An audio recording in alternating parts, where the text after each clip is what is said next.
Weather Modification Part 2, Fog, Hail, and the Future, this week on Cryptic Accounts. This is Cryptic Accounts. By paranoid people, for paranoid people.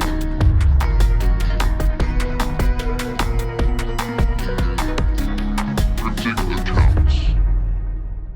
Welcome to Cryptic Accounts, a podcast by paranoid people, for paranoid people. I'm your host, Patrick Ryan, joined as always by my paranoid skeptic sidekick, Dennis Cheney.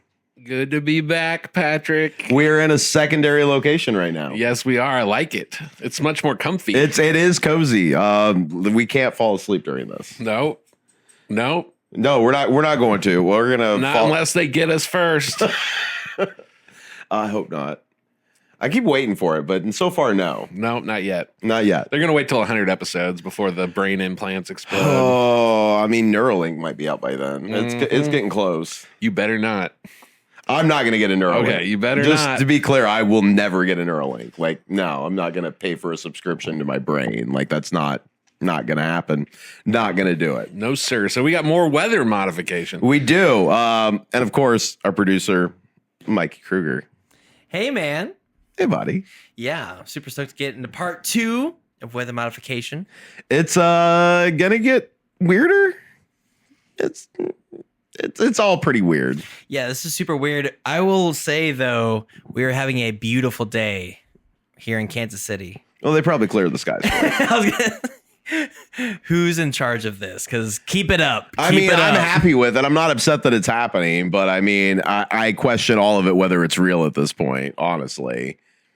But let's get into it. So we left off last week. We went through some hurricanes, little backstory, and now we're gonna progress into something that actually everybody knows quite a bit about, and we all accept as being just a real thing that's happening, which is fog modification. So fog dispersal techniques, they've been used successfully at airports, which we all know about, around the world for years. And again, this is one of those things that they talk about that they're like, oh yeah, we can do this and it's great. It works. But also we would never do anything nefarious with this. Like, this is all good stuff. And the ways that they do this is they use thermal fog dispersal, which is using burners to heat and evaporate fog droplets. They use chemical fog dispersal, which is spraying hygroscopic materials like calcium chloride to absorb moisture from the air. Then there's mechanical fog dispersal, which is using large fans to mix the fog with drier air from above. So unlike some other forms of weather modification, fog dispersal is proven to be relatively effective and is routinely used at airports to improve visibility and safety. Fog dispersal and creation techniques, while officially presented as being scientific endeavors, have long been suspected of having more, we'll say, sinister applications. The U.S. military's interest in fog manipulation dates back to the 1940s with the development of FIDO, which is the fog investigation and dispersal operations. They used these systems during World War II. So this goes back a while. Okay. Well, I mean, so far it sounds pretty benign. Yeah, I mean, we're to going get rid of fog. Well, yes. But then you said creation. Yes, I did. I did also mention that they might create it, which, I mean, if you're going to try and figure out how to get rid of it, let's figure out how to put it places too. That seems to be the theme with all weather modification is like, let's reduce it, but also like, what if we want to put it somewhere? I might have a personal story about this, but I want to hear what you have. Do you want to hold your personal story? I want to hold it till I see what you got. Okay. So modern fog dispersal methods include thermokinetic techniques using jet engines to heat and mix foggy air, and electrostatic techniques that charge fog droplets to accelerate their fallout.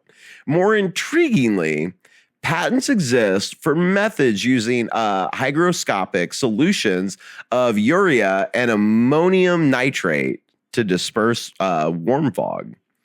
The existence of these technologies raises questions about their potential for weaponization or covert weather control. So artificial fog can allegedly be created through several methods.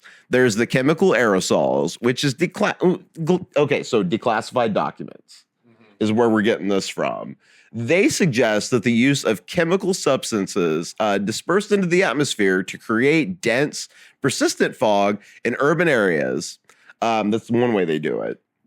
There's also cloud seeding, which we've talked about. Did you say dense, persistent fog in urban areas? Yes. Okay, we're getting closer. Keep going. Yep. We're getting closer to my story. We're going to get to some fog in recent news. That's coming. If that's where you're going with this. Okay, yeah. That's something that swept the country this winter. I have a recent fog story. Really? Yep. Okay, well, let me get through all this and we will get to your fog story because I actually want to hear about that because I've been watching all the videos from people experiencing it. And I mean, I haven't seen it. I haven't gone through it, but there's so many of them. Like, there's something to this. Yeah, I want to hear more about why they're doing this, how they're doing it, because it might line up more. Yeah. So they use cloud seeding for this, which they are using that for pretty much everything. They figured out like you spray some stuff into the atmosphere, things happen. So it's similar to techniques used for inducing rainfall. Chemicals like silver iodide could potentially be used to create fog-like conditions. There's electromagnetic manipulation, which some theorists suggest that things like HARP and technologies like it might be used to alter atmospheric conditions and create fog. There's nanomaterials. Now, this is an advanced research, and it's hinted at by the U.S. Air Force's speculations about artificial weather. And I say that in quotes, artificial weather.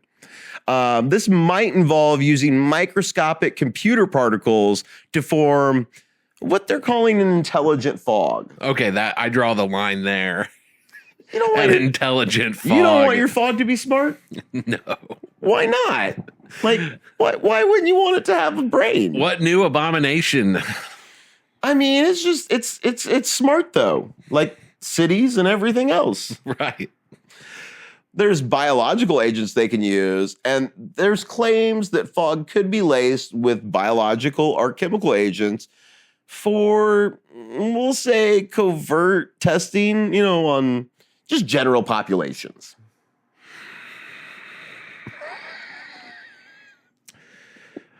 Yeah. Are you going to get into the recent stuff? Yep. We're going to talk about it. I'm holding my words. So conspiracy theorists argue that these fog manipulation techniques are being used for more than clearing airport runways. Some speculate that artificial fog could be used to conceal military operations or even to deliver chemical agents to unsuspecting populations. The ability to create or disperse fog on demand could be used to manipulate local weather patterns, potentially affecting agriculture or, disrupting enemy operations. The secrecy surrounding some of these technologies only fuels suspicion. For instance, the U.S. patent for a method of clearing warm fog using cellulose fibrose structures could potentially be adapted for more nefarious purposes. The fact that governments and military organizations have invested in fog manipulation research for decades now, decades they've been doing this, to see about its potential applications to go far beyond civilian uses. Can you tell me again that stuff they put in the air to create the cloud seeding? So there's the silver iodide, and then what else was there? Silver iodide, I think that's the one I was thinking of. That's the one that they use for cloud seeding. Like, they use that to do a lot of different stuff. That seems to affect the weather quite a bit. Can I give a quick conspiracy theory here? I would love that. Okay, so we have episodes, maybe you remember which ones, but I want people to go back. We did episodes on the amount, I believe it might have even been the ancient nukes one. Yes. And we randomly got into the conspiracy, which I will someday do a longer episode on, that there's way more radiation in our atmosphere and in our air based on nuclear tests. I mean, we've shot a lot of stuff up there. Well, I think it's provable that spread way further than normal. So yes. I Googled what would help with like radiation sickness or helping to alleviate radiation, potassium iodide is one of them. Yeah. So I kind of wonder if some of this cloud seeding might be trying to fix, kind of like how they put fluoride in the water to do certain things. I kind of wonder if they're trying to reverse what they did. If there's not other types of iodide, if they're not trying to reverse what they did or inoculate us from something. I could see that. I know that if you're a chemist and what I just said makes no sense, but I heard iodide and immediately it triggered something in me because I've heard about certain types of iodide being used for radiation. So, I mean, yes, that is a thing. So, okay, I wanted to throw that out there. I have no scientific proof of this. I do know we do have scientific proof though that we have irradiated our country. Well, if you know more about this than we do, get in the comments. We know you guys love to get in the comments. The chat has been lively. So y'all in the chat, start looking up iodide. Yeah, tell us about it. Point us in other directions, as we've definitely gotten some show ideas from comments that have happened and emails and stuff. So the secrecy surrounding some of these technologies only fuels suspicion. For instance, the U.S. patent for a method of clearing warm fog using... I think I already said that, didn't I? We already talked about the cellulose fiber structures. Yes, that's where you left off. That is where I left off. So, as with other forms of weather modification, the line between fog dispersal for public safety and potential weather warfare becomes increasingly blurred. The existence of these technologies lends credence to broader theories about weather control, including the manipulation of hurricanes and other severe events like we've talked about. So in light of recent extreme weather events and growing interest in geoengineering, the potential for fog manipulation, for it to be used as a part of a larger weather control arsenal, we really can't dismiss that. As we've seen with Hurricane Milton and Helene, the suspicion of weather manipulation for political or economic gain is already widespread. The ability to control fog could be just one piece of a larger and more concerning puzzle of atmospheric manipulation. Recent videos circulating on social media have captured alarming footage of the mysterious fog that engulfs communities across the United States and Canada, and even parts of the UK. These videos show an unnaturally dense, persistent fog with a distinct chemical odor that seems to defy normal weather patterns. Is this what you're wanting to touch on? Yeah, it's time. Okay. Late last year is when this fog snap happened. I want to say it was toward the end or the middle of the drone fiasco. Yeah. Okay. Before that hit the news, it was during the drone fiasco. I'm looking at the skies. I'm all paranoid. I'm like going out on my balcony every night. I'm like looking around. Okay. Mm-hmm. There was a night right before this fog thing hit social media where I had my fog experience. So I was chilling. It was probably about 3 a.m. I'm out on my back porch. A plane flies extremely low. And I could tell it was an airliner. Mm-hmm. It wasn't like a private plane. It was coming from the southeast going northwest. So it probably would have missed KCI, but it was going somewhere but flying pretty low. Okay. We talked about contrails versus like chemtrails. Mm-hmm. Okay. If I've ever seen a chemtrail, I mean, this is the middle of the night. And I could see this very fine, they say that those trails happen when they're super high. Yeah. This is very low, and I could see this extremely fine, we'll call it a contrail coming out of this plane. Well, when they're doing it super high, they're trying to affect things like cloud seeding. Well, what I meant was the explanation for chemtrails are fake. It's all contrails. They say it's all condensation based on how high the plane is. Oh, okay. I get what you're saying. So this was extremely low. It had an extremely fine contrail. Mm. Okay. I went and woke my roommate up because he's into chemtrails. Mm-hmm. And I was like, I want you to come look at this and tell me if you've ever seen one this low in the middle of the night. In about the 2 or 3 minutes it took me to go wake him up and come back outside, my entire neighborhood was covered. Went from no fog, clear night whatsoever, my yard thick from the ground up to as high as thick fog. Really? Through in my neighbors' yards and my yard, whatever came out of this plane in just like a very short amount of time. Maybe it was like 10 minutes. Maybe it took me time, but it covered our yards. And it was completely clear before you went inside. Completely clear. And and he was like, I ain't messing with this. I'm going back inside. I stayed out there. It cleared in like, I want to say 20 minutes. Really? And I got that cough. Yeah, there's a lot of people that talked about that. And that cough, like a lot of people I knew were getting that stuff. Yep. And so this is before I had seen anything on social media. And then about the next week or so, I keep saying all this stuff like the drones are spraying now. Everyone has this cough. What's this weird stuff in this fog? So I think the next day, my roommate had tracked that plane. He went back to bed and it was a cargo plane. Okay.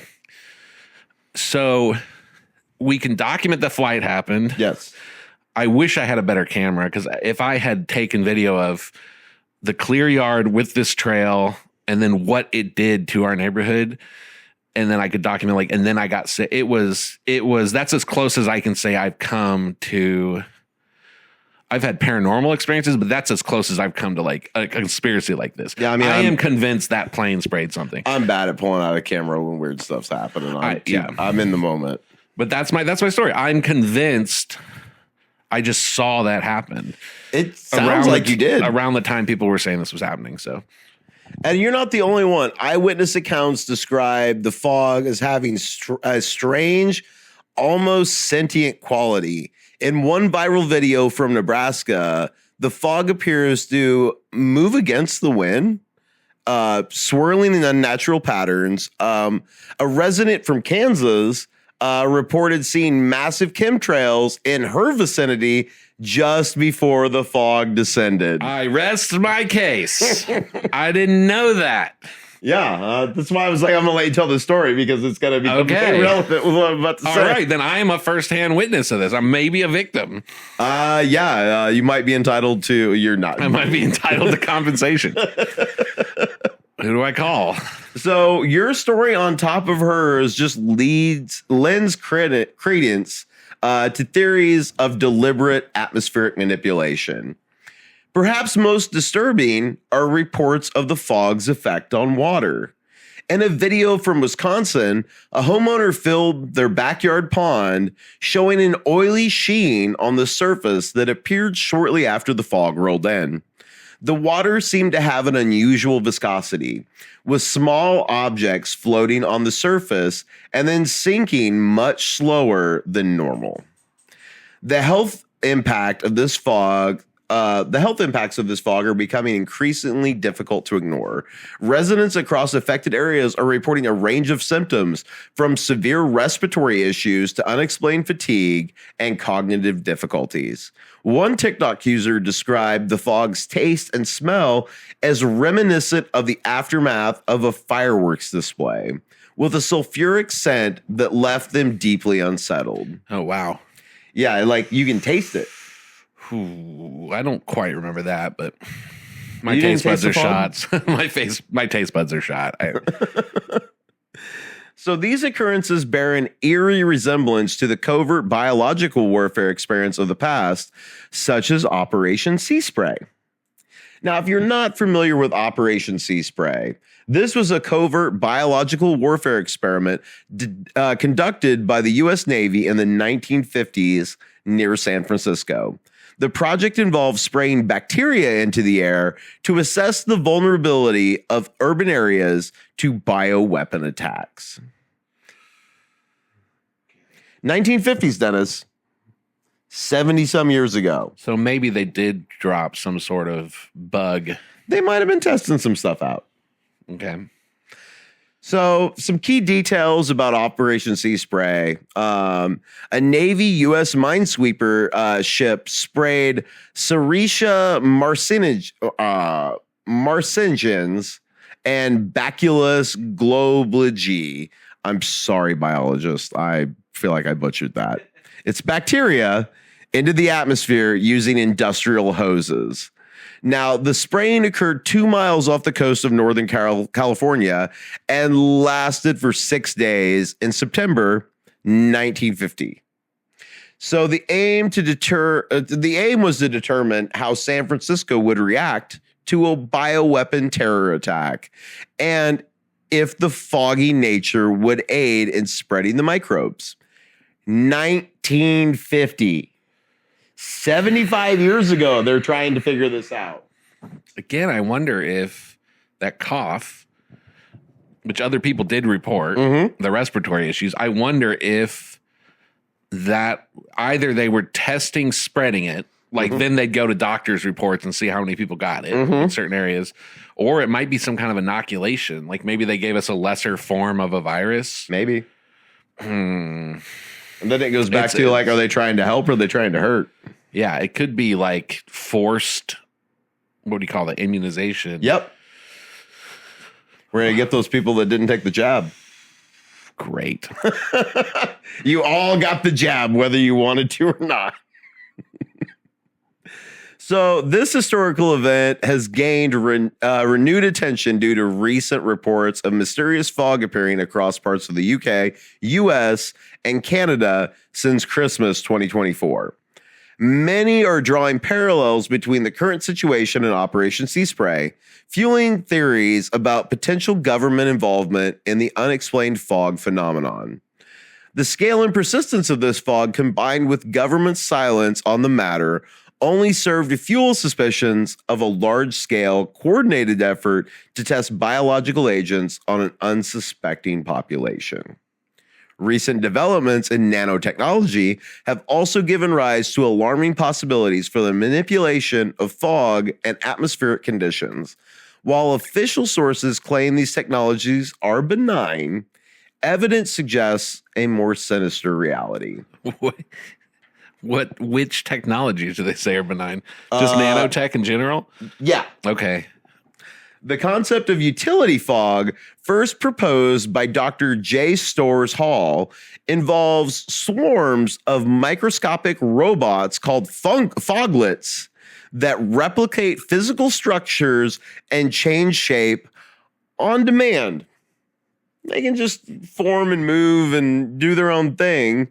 These nanobots, each about 100 microns in size, which is tiny. You're not going to be able to see an individual one, could theoretically fill the entire atmosphere of a planet, allowing for instant creation and dismantling of virtual buildings or even replacement of existing cities. Whoa. Like they can form up and then go full Voltron with it. Or give you a tumor. That's also possible because you're going to inhale them. More concerning are recent breakthroughs in fog harvesting and manipulation. Researchers have developed nano-engineered coatings and materials that can collect water droplets from fog with unprecedented efficiency. So, while presented as solutions for water scarcity, these technologies raise questions about their potential for atmospheric control and weather modification. The integration of plasma technology with micro/nano materials has achieved a staggering 93% fog collection efficiency. This level of control over atmospheric moisture could have far-reaching implications for climate manipulation and covert operations. Perhaps most alarming are the reports of polymorphic smart materials, invisible snow-like particles that can sense, transmit data, and change shape at will. These foglets could potentially form an imperceptible network throughout, we'll say, the whole atmosphere, capable of exerting force in any direction and transforming our environment without us ever knowing about it. Some of those fog videos, people were collecting these little snow droplets. I saw that too. Just, yeah. I chat GPT'd like why they would do this, and it gave me this answer, oddly enough. Test on the populace. It also said it could be used for like global cooling attempts.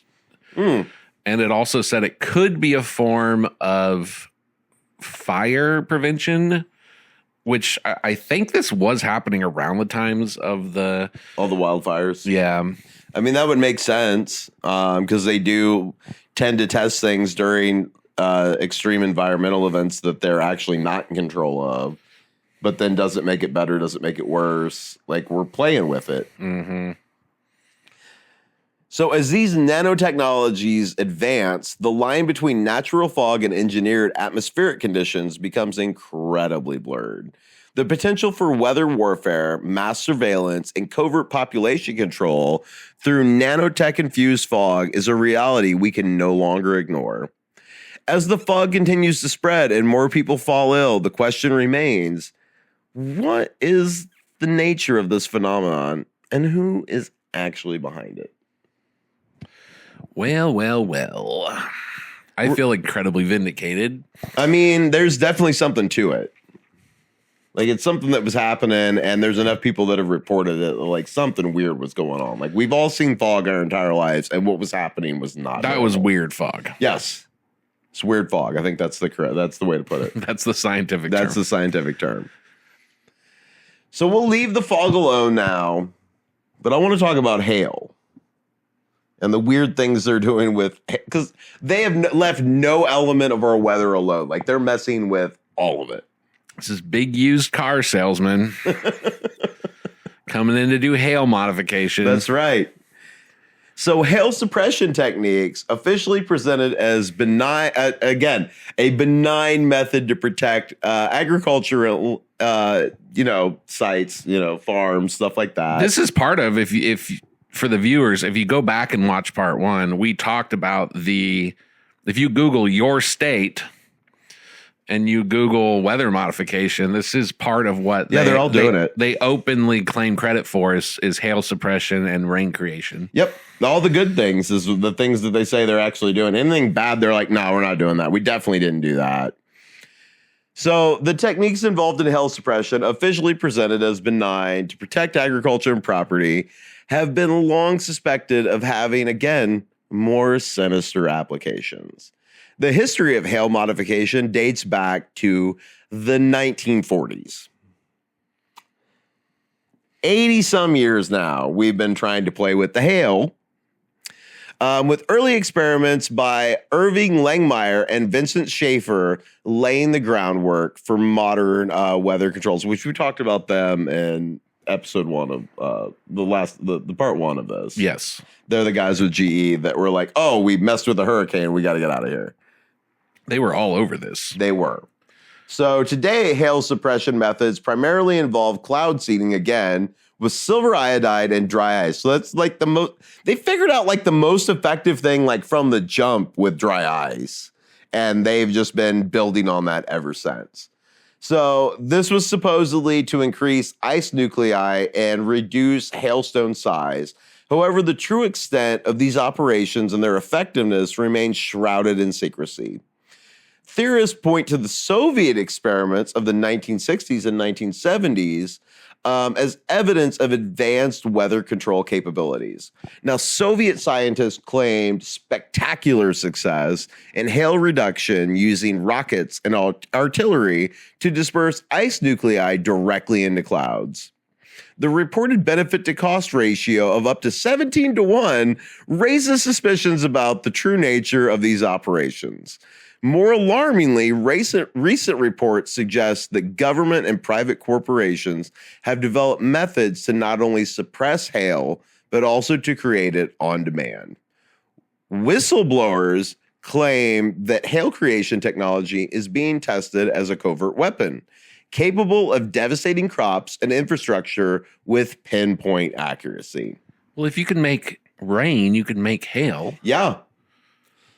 And hail's just a bunch of bullets coming down from the sky, basically. I would say the worst part of hail would be the crops, though. Oh, yeah. Nobody's like, you're not a mage in World of Warcraft. Like, you're not killing an army with hail. Well, if you can make the hail big enough, That's true. you can destroy some buildings with it. I would think that the infrastructure destruction would be the agriculture. Oh, yeah. People can't go outside. You're going to kill the crops. You're going to kill any livestock that's outside. The Like, food people security. can shelter from it. Yeah. But you're going to mess with food really bad. Which is a war crime. Yeah, we've definitely got some conventions against that, and the UN and everybody all agreed to it. We're like, we're not going to do that. I mean, back to in the 70s, everybody came together and was like, we're not going to modify the weather. And then every country is trying to modify the weather because we're all trying to figure out how to make this a weapon. So it seems. I mean, we know they're doing all of it. I agree. So the secrecy surrounding these programs only fuels suspicion. While official sources claim hail suppression is used solely for agricultural protection, the involvement of military organizations in weather modification research suggests, again, more nefarious purposes. Anytime you get the military involved in what you're trying to do to help people is just like, yeah, but you're also trying to figure out how to make it a weapon, right? Like, say the quiet thing out loud. Like, Well, you're definitely not trying to stop hail in the Middle East I mean, or any place we fight. I mean, when was the last time the army was trying to just solely help people and not also kill people? of course, no, that's I mean, you know, That's kind of their whole stick. yes, lethality. Yeah, we're a fatality. Everybody that gets in our way, and if they're involved in weather modification, I don't know. I mean, I feel like 2 and 2 equals 4 there. The recent revelation about hail creation technology has sent shockwaves through the scientific community and beyond.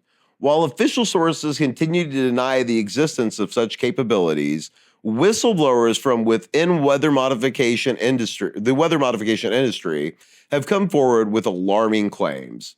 These brave individuals, whose identities remain protected for their safety, allege that government and private corporations have developed methods to not only suppress hail, but also to create it on demand.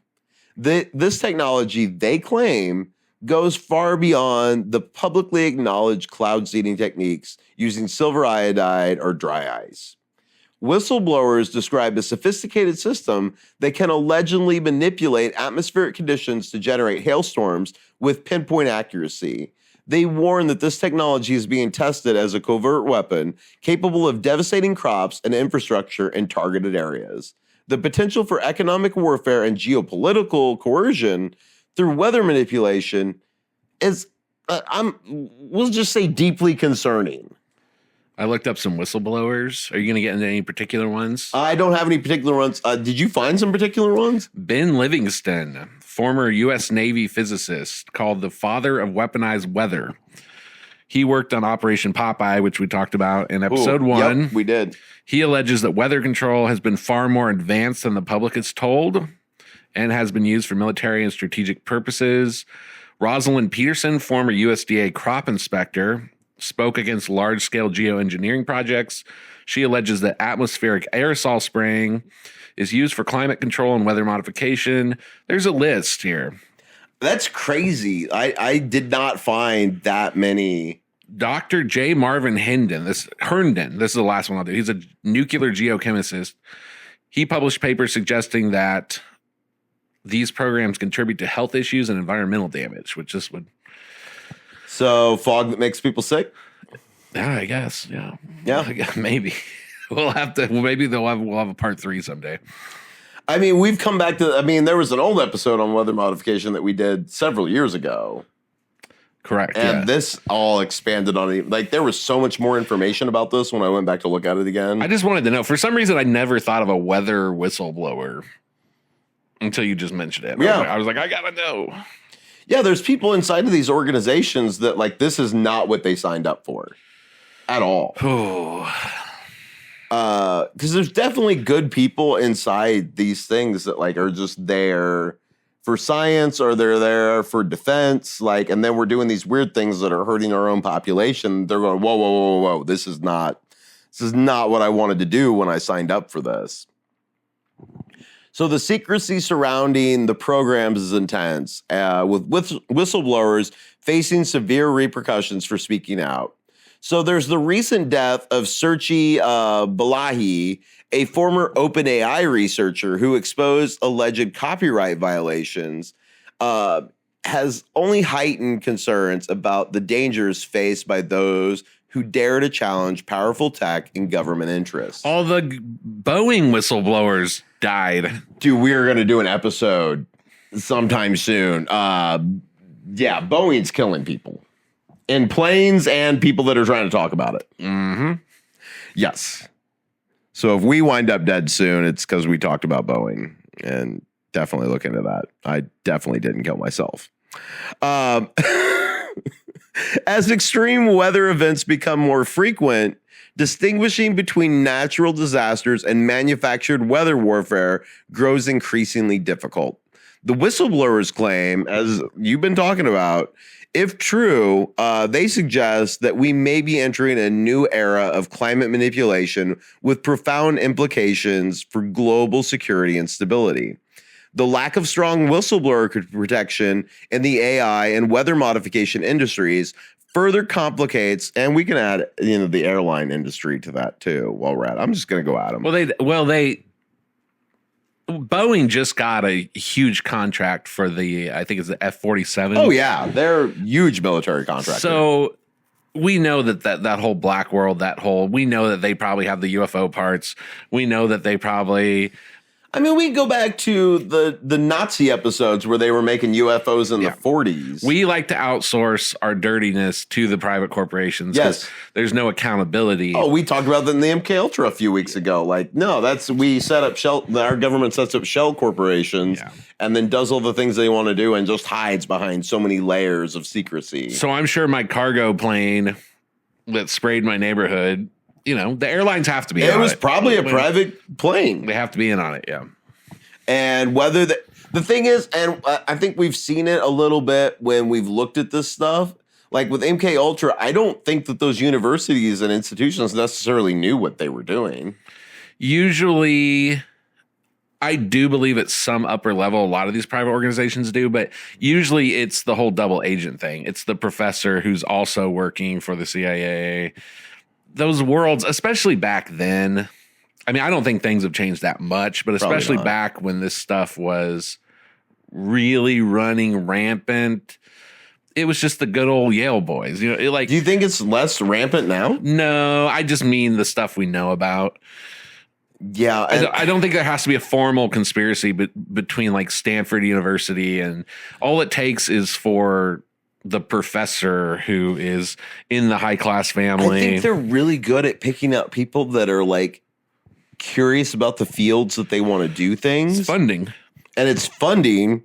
A lot of these people get rich while they do it, and they get to poke at the thing that they're really curious about. Also, they get to do things. I mean, for better or worse, okay, we have all these guardrails on science. In this country, we can't do what they could do in China or whatever. So let's say you have an interest, whether it's mind control and psychology, weather manipulation, physics, getting one of these secret government contracts or working with someone like the CIA, it takes the guardrails off. Yes. Because they're going to let you really go wild. You can do the thing nobody's looking into what you're doing. Yes, you can do the thing where you lock the kid in the box to see what happens. You can do the thing every scientist wants to do, but you can't do because of ethics. Yep. So there are probably just people who are curious, I guess, for lack of a better term. And the government's like, hey, do you want to spray Omaha and see what happens? And they're probably like, yes. I mean, back to MK Ultra, I think that's a lot of what Sidney Gutlieb was doing. Was he was just curious about what can we do to the human brain? And you cannot do those experiments without a get out of jail free card, essentially. Yes. Even if you get caught, you've got the highest level of government funding it and telling you to do it or to at least explore it. And you know that if you get caught by any lower level agency, it's going to be fine because they're going to get you out. That's the game. So it makes my heart hurt. So, I mean, as we've seen with whistleblowers in all these industries, tech and otherwise, those who speak out often face severe personal and professional consequences, or usually they just wind up as a random suicide. And I say that in air quotes, like suicide. Like they're dead, but also they were about to win with Boeing in a lawsuit. I'm going to do a Boeing episode. So as extreme weather events become more frequent, the line between natural disasters and manufactured weather warfare grow increasingly blurred. The potential for hail manipulation to be used as an economic weapon or a tool for geopolitical coercion cannot be ignored. With recent advancements in weather modification technology, including the use of electromagnetic waves and nanotechnology, the true capabilities of hail control may far exceed what is publicly acknowledged. As we've seen with other weather phenomenon, the ability to manipulate hail could be just one piece of a much larger and more concerning puzzle of atmospheric warfare. So in December, I'm sorry, were you going to say something? I looked up what countries have had unusual hail events. Oh, go on. In the last decade. Go on. China, June 2018, violent hailstorm damaged crops and infrastructure. This was in a highly geopolitically sensitive region. Iran, major. Iran. Iran for the hailstorms that it has. I was making a joke about Middle East hailstorms earlier. Iran had major hailstorms, massive hailstorms, 2014 and 2018 in Isfahan, a key agricultural industrial hub. Iranian officials have previously accused foreign nations of, quote, cloud theft. North Korea, 2014. Iranian officials call it cloud theft. That's our word for weather manipulation. Okay. They also say that we've caused them droughts. Yeah.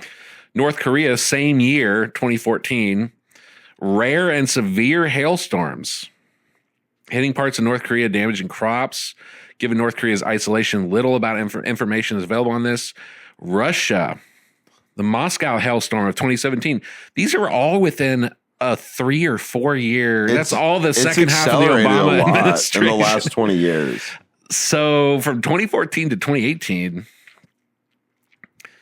we be hailing some. I'm going to go ahead and call it. I think we be hailing our enemies a little bit. Yep. That's a suspicious list, man. Yep. I couldn't make a list. China, Russia, Iran, North Korea. All the people we hate. Like some odd places. Yep, our enemy is right there. Okay. So in December 2024, Florida State Senator Elena Garcia introduced a bill to ban weather modification activities within the state, reflecting growing public concerns about the hidden dangers of government-sanctioned weather manipulation. The proposed legislation specifically targets the release of chemicals into the atmosphere intended to alter temperature, weather patterns, or sunlight intensity. If passed, violators could face a second-degree misdemeanor and fines up to $10,000 for each infraction. Which, let's be honest, that's an odd fine level. It's the thing is, the people that are doing this, though, that isn't going to stop any of them from doing this. Well, that's like a crime you can only commit if you're like a multi-billion, trillion-dollar entity. That's like and making it's a cost park. you $10,000, and it's going to be a misdemeanor. That's like making the penalty. When you hit a construction worker, that's how much you pay for hitting a construction worker. I thought it was more than that. Is it $10,000 to hit a construction worker? I think it's $10,000, but anyway, do we have enough, Pat? Do we have enough to do it? But that would be. It's still a felony, I think, when you do that on top of that. So the actual criminal charge is more to hit a construction worker than it is to potentially mess with the weather. Well, that would be like making the penalty for that. It'd be like making manslaughter a misdemeanor and you pay like 25 cents. Yes. Because that's so what the companies that are doing this, yes. Yes, this is zero money. Yeah, it's the same thing that happened with the opioid crisis, where it's like they made billions of dollars and they got fined a few million, and it's like, well, that was good business. $10,000 to block out the sun? Listen to yourself, Congress. What are you talking about? They're in on it. I don't Bad know. company. You blocked out the sun. That'll be 75 cents and no Basically. cookies. That's almost more insulting than no law at all. You got a moving violation, basically. A second-degree misdemeanor. Yeah, I mean, $10,000. How much you pay for a DUI lawyer? you can't even get a good used Honda for $10,000. No, but I can create hail that wipes out the crops of Florida, and my fine is $10,000. And imagine the hundreds of thousands, if not millions of dollars that's going to do in damage to crops for farmers and the regular people that are doing that. I have no faith in government. It's a slap on the wrist, and it's nothing that actually deters anybody, which, you know what? The more I think about it, I don't know how to feel about Garcia right now. No. Like, why is that fine so low? I have no idea. It's like, people know about it. It seems like a statement. Yes. It's like a weird platform to stand on, but also you do nothing to the people that are actually doing it. They accuse these people of creating hurricanes. Yep. $10,000? And they're creating billions of dollars in damage. Ugh. They're wiping out things. I mean, again, back to the lithium in North Carolina and Albemarle and the companies that moved in literally weeks before that happened. Just happened to buy up a bunch of property and decide they were going to invest a bunch in lithium mining in the area. And then all the people get destroyed. Bad. And we're going to offer them, what was it the Biden administration gave? I think it was like $600. Yes.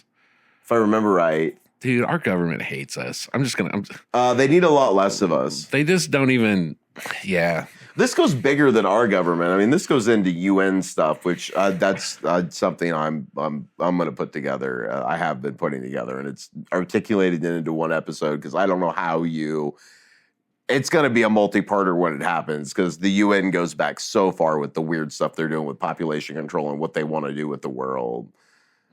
But it's little pieces all over the place to achieve those goals. Like, we look at it as like, they're going to do something, like we think about things like, what are we going to do? We have 5-year plans and 10-year plans. And they're like, no, we've got like 150-year plans. Like, we're going to tell our kids about this and they're going to keep it going. That's what they're doing. And it's all little pieces. How do we fight this evil? Exactly. So Garcia's bill comes in response to the rising awareness of chemtrail conspiracy theory, which suggests that government or shadowy organizations are dispersing harmful chemicals from aircraft to manipulate weather and control the population, which again, big UN goal, reduce the population. This theory has gained traction, especially following devastating hurricanes, again, like I mentioned, Helene and Milton last year in 2024, which many believe were artificially influenced, I'm one of those people, through secretive weather modification programs. And during a hearing at the Florida State Capitol, Garcia emphasized the need to address constituents' fears about weather modification and ensure that citizens are protected from potential weather manipulation by a misdemeanor and a $10,000 fine. She stated the bill aims to repeal outdated provisions related to weather modification laws while strengthening regulations to prevent misuse of such technologies. Again, the whole world agreed not to do this in the 70s, and we're all doing it. It's a war crime already. It is a war crime, and everybody's doing it. The ticket is not going to help. It is basically a ticket. I mean, to corporations. Like, this is a light speeding ticket. Yes. Like, you're not going to be happy about it when it happens that day, but also, like, you're still going to pay your mortgage and everything. It's not even that. $10,000 isn't even a bonus for one person on these people's payroll. You're right. You're right. It's like you don't get a pizza party. That's the punishment. That's the equivalent. Yep, that's it right there. It's a pizza party. So in recent years, there have been several intriguing developments in the field of weather modification, though. You want to talk about how they're advancing it? You want to hear about the future of weather modification? Yeah, let's go. Because we haven't gone far enough with it yet. We're pushing it forward. There's drone-based clouds. We don't even need people to fly planes anymore. We're going to use drones. The U.S. has been experimenting with using drones for cloud seeding operations, potentially making the process more precise and cost effective so they can pay that fine.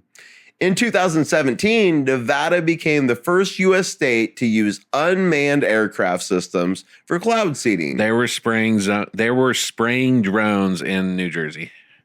There's video of them spraying. Yeah. Yeah, Nevada was just the first one to do it. Like, that was 8 years ago. Mm-hmm. There's laser-induced... Oh, I can't wait to get into lasers. My favorite last week on the last episode, we had the laser form, remember? Yeah. There's a form you could fill out with the federal government to create laser weather. Yep. We're doing a lot of stuff with lasers. It's coming soon. I've got the research pretty much together. I think I know where you're going with that. We're going to do directed energy weapons, directed energy weapons, and smart cities and wildfires. Coming soon to a cryptic account near you. So laser-induced rain. Scientists have been exploring the use of lasers to induce rain by creating condensation nuclei in the atmosphere. Let's go back 15 years to 2010, where a study by researchers at the University of Geneva demonstrated that powerful laser pulses could create water droplets in the air, potentially leading to rainfall. Yeah, we're doing that. Geoengineering proposals is another one. As concerns about climate change grow, some researchers have proposed large-scale geoengineering projects to cool the Earth. Now, these include stratospheric aerosol injections. Now, this is spraying reflective particles into the stratosphere to reflect sunlight and cool the planet. I believe that's the plot of Snowpiercer. Yes, it is. Okay. I think you're right. Actually, that is actually they got to tell you what they're doing out loud, and they do it through entertainment a lot. I'm not trying to tease a bunch of episodes, but man, I'm putting together some entertainment stuff on what's going on in that industry too. Demons. Marine cloud brightening. Now, this is spraying seawater into the air to increase the reflectivity of low-lying clouds. There's also space sunshades. Now, this is deploying large shields or mirrors into space to reduce the amount of sunlight reaching the Earth. We're trying to do a lot of stuff to block the sun. This, I honestly believe, if you had to make me guess between our industrial activity, our cars, and like global warming and stuff like this, what would be more likely to wipe out life on planet Earth? It would be this. Oh, yeah. Because we know the Earth can get warm. It would cause natural disasters. It would move some people around, but plants would grow.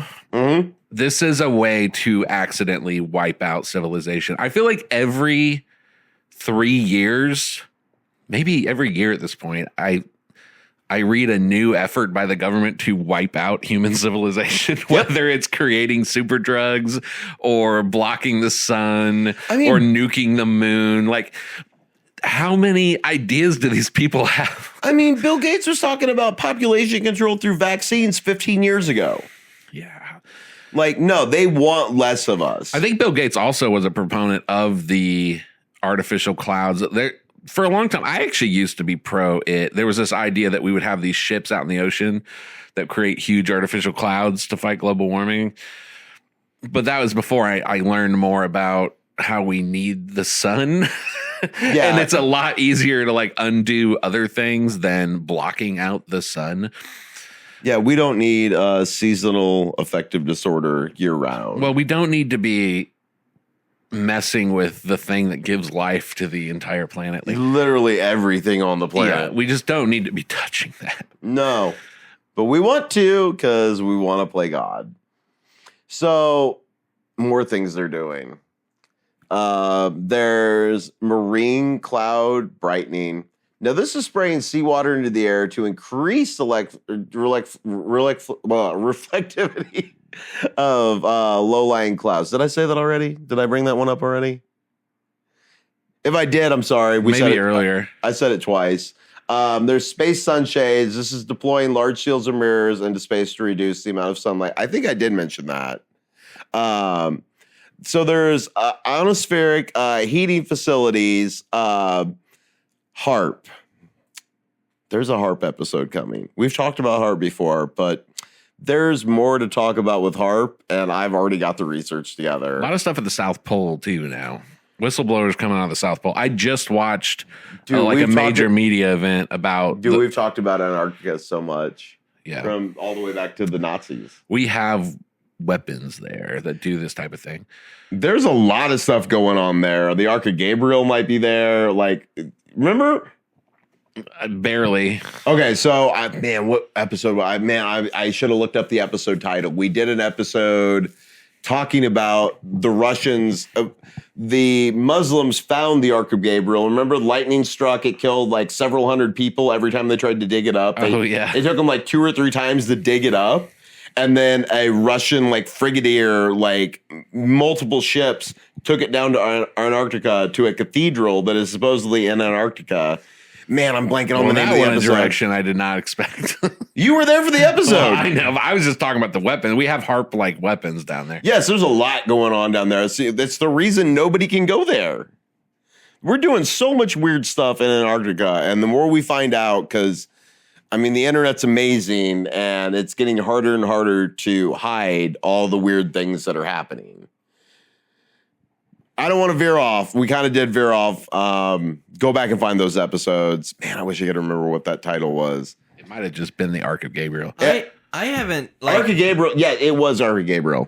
I haven't listened to those episodes. But my question: Heavenly Weapons. Sorry. Yes, Heavenly Weapons. Heavenly Weapons is the name of that episode. I need to go back on that one. My question was like, is on the North Pole and the South Pole, are there like laws? North Pole, not as much. There's international law. On the North Pole? Well, a lot of it has to do with like maritime law and stuff. Like Russia will move in and start extracting stuff that they maybe shouldn't. That's actually a big reason why Trump wants Greenland. If you listen to him, he says national security and then he pauses and goes, and international security. There's a lot of stuff that has to do with like the Arctic Circle. Well, there's weird stuff. I mean, we talked about it with the inner Earth stuff back in the old episodes. You can't just go there. With the North Pole, I don't think you can anymore, although I don't know how that works. But that was the one we talked about it. Man, what episode was that?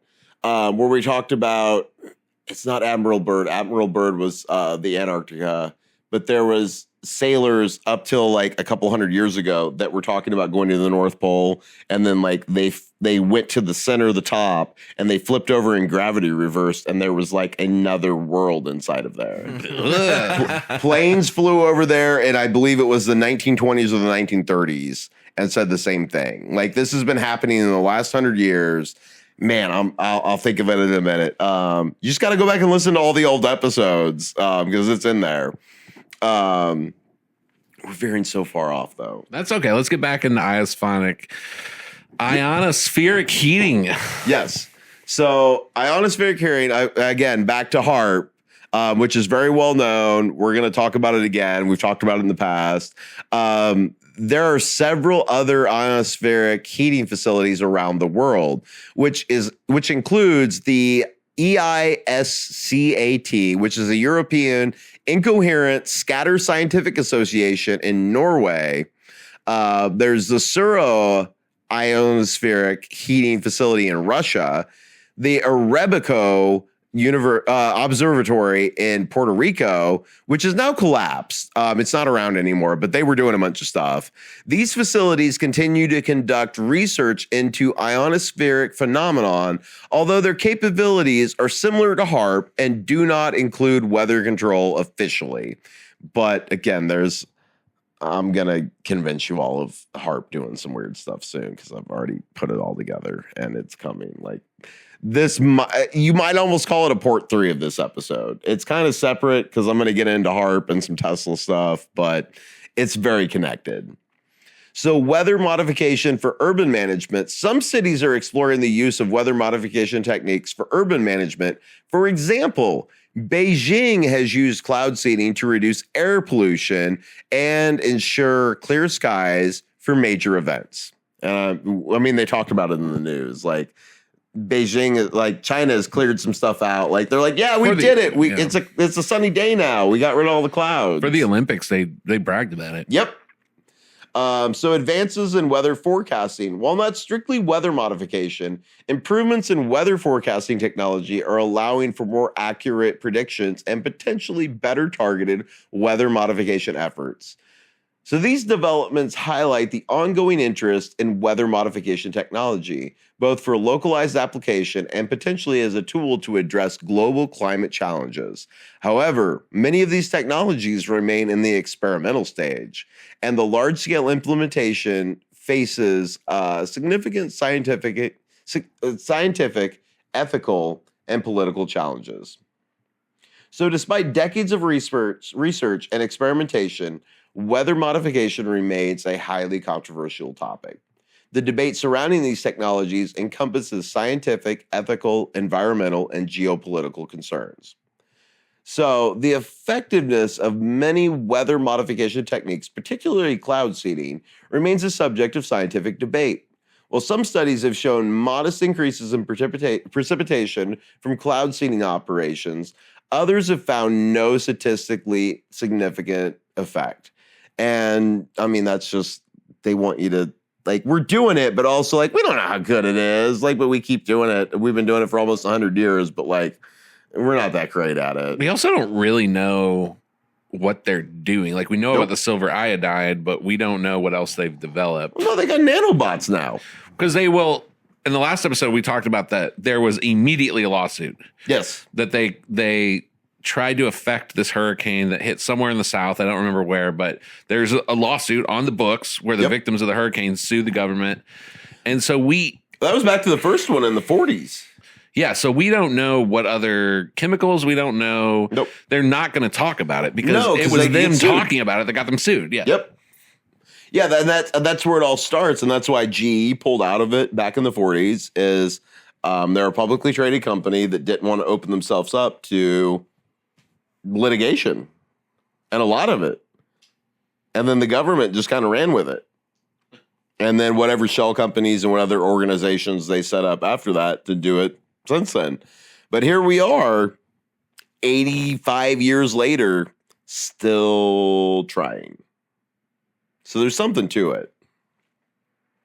So the challenge, and again, with all the legal stuff, is proving causation, which in this complex, chaotic system is the atmosphere. Like Dr. Rayolof Bruinches is a leading atmospheric scientist. I'm sorry, doctor, I probably butchered your name. He stated, it's very difficult to show that what you're doing is actually changing the weather. And this uncertainty has led to skepticism within the scientific community and calls for more rigorous long-term studies.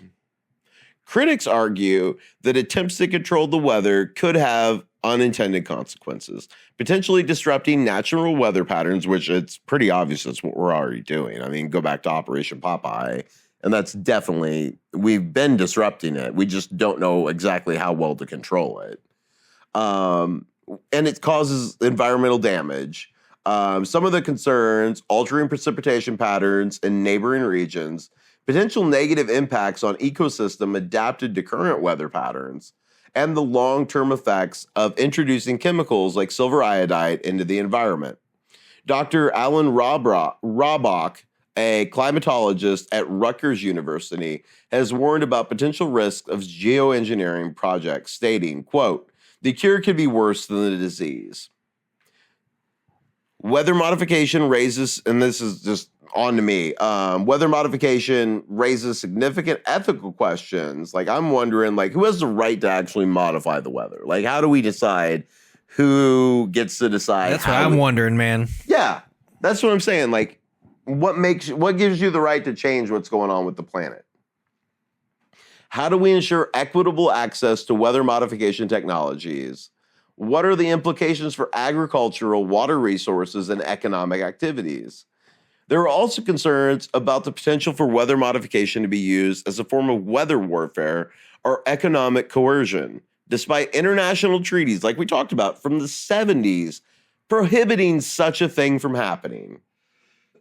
The ability to control weather could have profound geopolitical implications, If one country gains the ability to significantly influence weather patterns, it could potentially use this as a weapon or tool for economic advantage.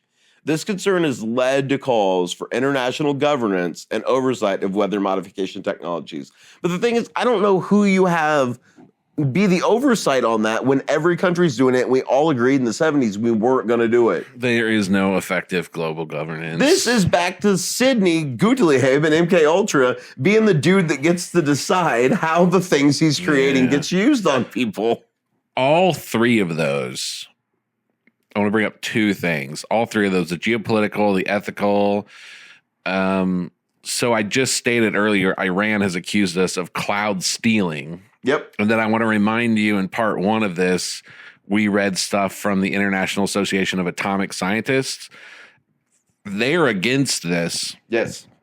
Because they say that when you really study cloud seeding, there is no such thing as creating weather. You can only move weather. You're moving it around. So you steal, it's exactly what Iran says. You steal their weather. You steal their rain, which is completely an act of war. Yeah, for a place that does not have a lot of rain. Yeah. It's so it is ethical because you can't just be like more rain for everybody. Every time you give some place rain, you're taking it away from somewhere else. All right, continue.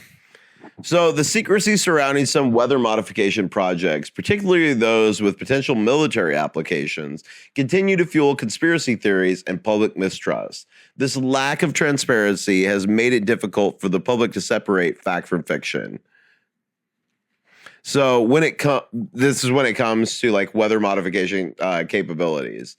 Advocates for transparency, like former U.S. Secretary of Defense William Cohen, have argued that more open research and international cooperation are necessary to ensure that weather modification technology is developed and used responsibly. But that's the thing, is they don't want it to be like a collective, because that means we all share information, which they don't want to do. No. Because ultimately, it seems like they want it to be a weapon. It's asymmetrical warfare. You can't share this technology. No. I mean, in a perfect world, you would. And you'd use it to bring rain to places. Yeah. It's not going to be that. I don't even think we should be, personally, I don't think we should be doing this. No. And I think that's the majority of people who look into this, that's how they feel about it, because it's not great. No matter how you slice it, because it's going to be governments trying to do it, and it's going to be militaries trying to do it, and they're going to use it for their own gain. No matter how you slice it, they're going to figure out how to make it better for them than anybody else. So the debate about weather modification has taken on a new urgency in the face of climate change. Some researchers argue that weather modification technologies could be used to mitigate the effects of global warming. So some of the proposed like intervention like techniques or methods include using cloud seeding to increase snowpack in mountainous regions, which would be helpful. But again, where are you stealing that water from? Brightening marine clouds to reflect more sunlight, which would cool the earth, but also like we'll have less sunlight, so that's going to be a thing. Injecting aerosols, which we all know it's great to shoot aerosols into the atmosphere. They're going to shoot it into the stratosphere to mimic the cooling effect of volcanic eruptions, because volcanic eruptions have always been great for civilization. For humanity. Yes. Yeah, that's great. Yes. Also, even that water stuff, dude, so much of our ecosystem revolves around the ocean. Yes. So just because you're like, well, us humans don't want the 0.01 degrees centigrade increase, like, what about the coral reef? I mean, if the ocean goes to heck, then we're all so much more unbelievably screwed. Yes. Than if we have to grow our crops 100 miles south or something. Like, it doesn't make any sense. No.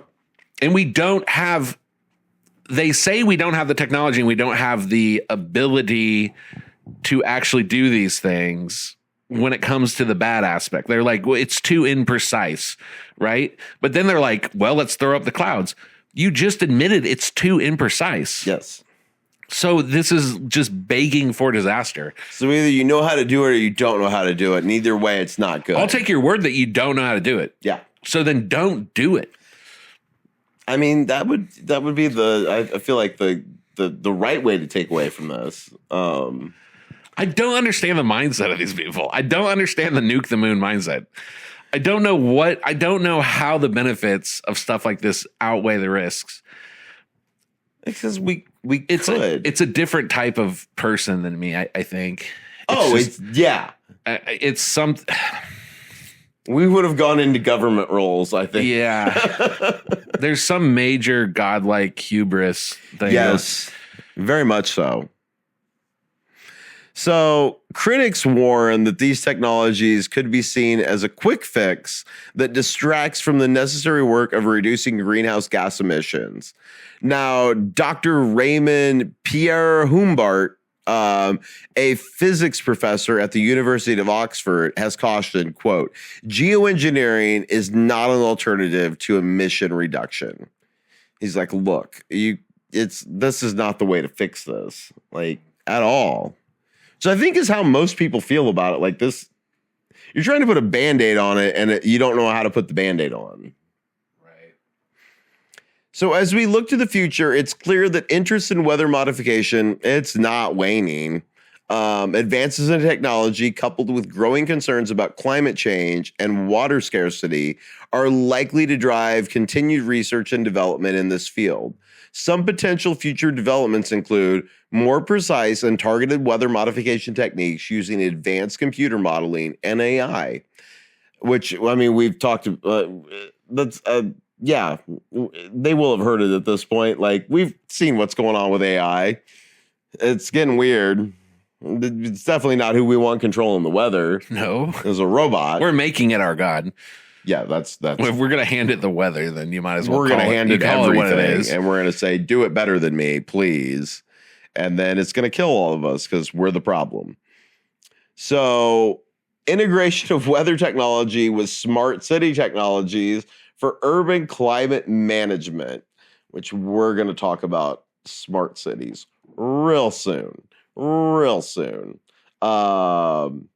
And it's all coming together. It's just a bunch. Again, they don't have one plan that's just like, this is all of it. It's like, it's 100 different pieces that are all getting shifted together. And unless you're really looking at all of it, you don't see it.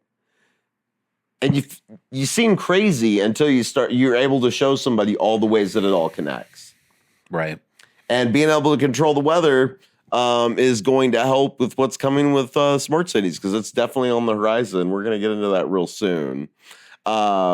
Integration. Okay, so development of international framework for governing weather modification activities, which I don't know who's governing that, because again, we agreed not to do this 50 some years ago, and here we are. Potential breakthroughs in understanding atmospheric processes that could lead to more effective weather modification techniques. They're just kind of back and forth, like, we shouldn't do it, but also, like, we need to come up with better ways to do this. it's the same with the gain of function research. It's the same with weapons development. Yep. We are run by psychopaths. We're run by sociopaths. Yeah, we can't. No. So it's important to, we'll say, approach these possibilities with caution. Dr. Claire Hallam, an atmospheric scientist at the University of Cambridge, reminds us, quote, the atmosphere is an incredibly complex system. Our ability to predict the outcomes of our interventions are still limited. But we're playing with it anyway, because why not? The people that are doing it, their lives aren't at stake in most cases because they know it's coming, so they're not going to be in the way of whatever's happening. Just take the climate change argument. We're all going to die in less than 100 years. Everybody alive today is going to die in 100 to 120 years. Just don't do this. Don't make your great grandchildren's lives some kind of sci-fi dystopia. Just don't do it. if you want to reduce greenhouse gas, okay, fine. Don't increase that while we put nanoparticles in the atmosphere. Like, I feel this way about satellites even. I feel like we have too many satellites. Like, so many. We're going to trap ourselves here on Earth. And it's going to be this horrific Snowpiercer scenario. Or there'll be big smart cities. It's the whole bifurcation of humanity thing. It's the whole, like, there's going to be the people with the chip in their brain who are going to have all the vaccines, who live in the smart city. They're going to get the rain. They're going to get the sunshine. And then you're going to have the Brave New World savage people who live off, in the wilderness, more, who are the disfavored people. It's the whole Time Machine, Brave New World. We're doing that for some reason. Yeah, it's pushing that direction, and it's going to get, I think, harder and harder for people to ignore because it's becoming, they're almost there. Sometimes I get why other countries hate us. Yeah. Sometimes I get it. You read stuff like this, you pretend you live in Iran, and it's like, the thing is, we're not the only ones doing it. no, I know, but I'm saying I get why populists in certain parts of the world, whether they be religious or they just come from a less developed country, I get why they look at places like us in China and they just despise this godless, sociopathic, I'm going to put Coca-Cola advertisements on the moon and I'm going to steal your rain. Like, I get why you would hate us and we're going to have the microchips in our head. Like, I get why you'd be like, I will, never mind. I'm not going to say it, but I think you know where I'm going with that. I think I know how you could get, if you're an intellectual person with a certain religious worldview, I think I get how you could do certain atrocities. Multiple religious worldviews, yes. I think, see that. So, as we've seen, the world of weather modification is a complex blend of scientific research, technological speculation, and elaborate conspiracy theories. While some weather modification techniques, like cloud seeding, are real and actively used, many of the more extreme claims remain firmly in the realm of, we'll call it science fiction, because we can't, it's happening, but we also can't fully prove that it's happening, which is this weird place we're at right now. Man, the amount of people I talk to about like cloud seeding and they don't think that's real. And I'm just like, dude, they're telling you they're doing that and that it works. But you can't agree that works. Like, of course, I'm not going to be able to explain how things are so much worse than that. And they're playing with things that are so much farther advanced than that. It's just the propaganda works. It really does. They're very good at it. Yeah, they've had a lot of time to practice it, and they've gotten very good at it. So the persistency of these theories that speak about deep-seated anxieties about climate change and our relationship with the natural world. So as we think and continue to grapple with these issues, it's crucial to approach them with critical thinking and scientific understanding. As technology advances and our understanding of atmospheric processes improves, it's likely that weather modification will remain a topic of intense interest and debate. Whether it will lead to breakthroughs in managing extreme weather events or open a Pandora's box of unintended consequences remains to be seen. What's clear is that any development in weather modification technology will need to be carefully considered, not just in terms of scientific feasibility, but also their ethical, environmental, and geopolitical implications. So as we close this out, just remember, the truth is out there. You got to dig for it, but just keep questioning everything, keep exploring, but always be willing to follow the evidence where it leads. And like, that's where I'm going to wrap it on weather modification. Like, we could keep going on this for so long. Good work. Good two-parter. Like, we're gonna dig more into HARP. There's more stuff coming. Thank you all so much for listening. Like, share, subscribe. Find us on Patreon. We are crowdfunded, and we would love to do more and more and more of this and create more content. And we need your help to do that. So please make that possible for us. And yeah, we'll be back next week. YouTube, Rumble, everywhere you download podcasts, wherever you found this, you can find us all the other places too. So thank you all so much for listening. Thank you to Dennis. Thank you to Mike. Yeah, I'm out for Cryptic Accounts. Cryptic Accounts is a fan-funded show brought to you by you. Please visit crypticaccounts.com to find out how you can help support the show. Your hosts are Patrick Ryan, Dennis Cheney, and Sam Roach.